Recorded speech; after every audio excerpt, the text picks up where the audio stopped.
కమెడియన్లు హీరోగా మారడం తెలుగు సినిమా పరిశ్రమలో సాధారణంగా కనిపిస్తుంటాయి. అప్పట్లో రాజాబాబు నుంచి నేటి బ్రహ్మానందం, సునీల్, సప్తగిరి లాంటి వారు హీరోలుగా కూడా మెప్పించారు. తాజాగా టాలీవుడ్లో టాప్ కమెడియన్లో ఒకరైన వెన్నెల కిషోర్ హీరోగా నటిస్తున్న చారీ 111 సినిమా ట్రైలర్ తాజాగా విడుదలైంది. తమిళ ముద్దుగుమ్మ సంయుక్త విశ్వనాథన్ హీరోయిన్గా నటిస్తుండగా టీజీ కీర్తి కుమార్ ఈ సినిమాకు దర్శకత్వం వహిస్తున్నాడు.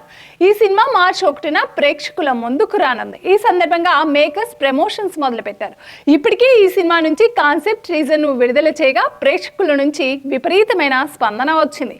ఇదిలా ఉంటే తాజాగా ఈ సినిమా నుంచి మేకర్స్ ట్రైలర్ విడుదల చేశారు. 1992లో ఇండియా, పాకిస్తాన్ కలిసి ఒక జాయింట్ అగ్రిమెంట్ చేసుకున్నారు. ఇకపై రెండు దేశాల్లో ఎలాంటి అణ్వాయుధాలు కానీ బయాలజికల్ ఆయుధాలు కానీ తయారు చేయకూడదనే సంభాషణతో ట్రైలర్ మొదలవుతుంది.